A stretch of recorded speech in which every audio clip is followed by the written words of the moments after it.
স্বপ্ন ছাড়া হয়তো জীবন হয় না। না, না, আমি স্বপ্ন মানে সেই স্বপ্নের কথা বলছি না, যেটা মানুষ ঘুমিয়ে দেখে। আমি স্বপ্ন মানে সেই স্বপ্নটাই বলছি, যেটা পূরণের প্রত্যাশায় মানুষের চোখে হয়তো ঘুম আসে না। যাই হোক, মিষ্টি মিষ্টি গল্প নিয়ে তোমাদের সাথে আজ আমি আবার একটা নতুন ব্লগ শুরু করলাম। আর দেখো, সকাল হতে না হতেই আমি আমার ফুল বাগানে এসে গেছি। সকালবেলা যখন ফুলগুলো ফোটা শুরু করে তখন দেখতে না একটা আলাদাই রূপ দেখায়। যাই হোক, ফুল বাগানের শোভা দর্শন করে আমি কিন্তু আমার বাসি বাসনটা মাজতে বসে গেছি। আর একটা কথা, যেটা আমি থাম্বনেইলে বলেছি, হ্যাঁ জানো তো, সংসারের কাজটাকে যদি তুমি ভালো করে রুটিন মাফিক না করো না, তাহলে দেখবে সব কাজটাই যেন এলোমেলো হয়ে যাবে, মানে তুমি ঠিকভাবে করতেই পারবে না। তাই জন্য দিন শুরু হওয়ার আগে বিশেষ করে মেয়েদের এটা মাথায় রাখতে হয় যে কোন কাজটার পর কোন কাজটা করা উচিত। সেটা যদি একবার আমরা না ভাবি, তাহলে কিন্তু কাজটা যেন শেষ হতেই চায় না এবং সংসারের কাজটাকে গুছিয়ে করা যায় না। যাই হোক, এখন আমার হাজব্যান্ড ডিউটি যাওয়ার টাইম হয়ে গেছে, কিন্তু আমি ওকে বললাম কটা লাউ শাক কেটে দিতে। না, আজ কিন্তু আমি লাউ শাক রান্না করব না, কিন্তু এটা একটা বাড়িতে একটা আমার বান্ধবীকে দিতে হবে। দেওয়া নেওয়ার সংসার, জানো তো, ভালোবাসলে ভালোবাসা পাওয়া যায়। ঠিক তেমনই আমার বাড়ির কোনো সবজি কারোর বাড়ি পাঠালে নিশ্চয়ই তার বাড়ির কিছু হলে আমার বাড়িতে না দিয়ে চুপ করে থাকতে পারবে না। না, এটা ভেবেই কিন্তু নয়। যাই হোক, আমার বাড়িতে হয়েছে, আমার মনে হলো আমার বান্ধবীকে পাঠানো উচিত, এটা ভেবেই ও লাউ শাকগুলো কেটে দিচ্ছে।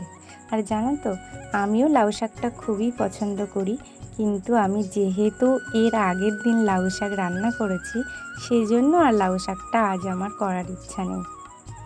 কথা বলতে বলতে কিন্তু বাসি ঘরটা আমি ঝাড় দিতে লেগে গেছি। আর ওই যে বললাম, সব কিছুরই একটা রুটিন মাফিক চলতে হয়, সেই হেতু আমি ভাবলাম আগে ঘরটা ঝাড় দিলে আর বাসি ঘর ফেলে রেখে না কোনো কাজই এগোতে চায় না। সেই জন্যই আর কি বাসি ঘরটাতে আগে ঝাড় দিতে আসলাম। আর রুটিন মাফিক সত্যিই আমরা কি করে চলবো বলো তো? সব কাজেরই একটা রুটিন দরকার। আর সংসারের কাজটাকে যদি তুমি রুটিন মাফিক করতে পারো না, ঝটাপট অনেক কাজই করা যাবে। আর যদি রুটিন মাফিক তুমি না করো, তাহলে সব কাজটা না শেষ হতে চাইবে না, মানে তাড়াতাড়ি তুমি করে উঠতে পারবে না, টাইমের কাজ টাইমে হবে না। আর তাছাড়া কি বলো তো, আমার উপমাকে না, শুধু আমার উপমা বলে বলছি না, প্রত্যেকটা বাচ্চাদেরই একটা টাইম টেবিল অনুসারে খাওয়ানো উচিত। সেই জন্য ঘড়ির কাঁটার সাথে বাচ্চাদের মা বা একাকী আমার মতো মায়েদের চলতে হলে অবশ্যই রুটিন মাফিক চলা উচিত। দেখো, কথা বলতে বলতে ঘড়ির কাঁটা 10টা 15। আর আমার মাম্মামকে সকালে একবার দুধ মুড়ি খাইয়েছি আমি, আর এখন কিন্তু আমারও খুব খিদে পেয়ে গেছে। এই জন্যই আমি ডিম অমলেট করেছি সকালের খাওয়ার জন্য। যাই হোক, খাওয়া দাওয়া এখন শেষ, দুপুরের চিন্তা তো করতেই হবে। সেই জন্যই আমি এই দুপুরের রান্নার জন্য কলা কিনেছি।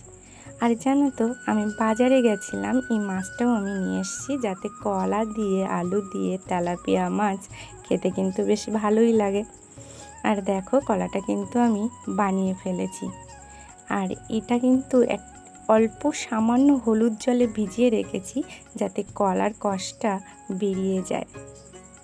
আর বলতে না বলতেই কিন্তু আমার মাছ ভাজা প্রায় হতে গেল। জানো তো, আমি মাছটা ভাজছিলাম, ঠিক এমন সময় দেখো আমি ভীষণ ভয় পেয়ে গেছি। এটা কি বলো তো, হয়তো ফোনে এঁকে বেশ বোঝা যাচ্ছে না, কিন্তু আমি প্রথম মুহূর্তে যখন দেখেছিলাম, আমি তো আচমকাই মনে করেছি যেন আমার বাড়ির সামনে কুমির হাজির। এত বড়, এত বড় গোসাপ আমি সত্যিই আগে কোনো দিন দেখিনি, তাও এরকম জায়গায়। তো আমি সত্যি ভীষণ ভয় পেয়ে গেছি, জানো না। যাই হোক, আজ আর আমি ব্লগটা বেশি বড় করছি না। তোমরা সবাই ভালো থেকো, নেক্সট ব্লগে আবার তোমাদের সাথে দেখা হবে। চলো, টাটা।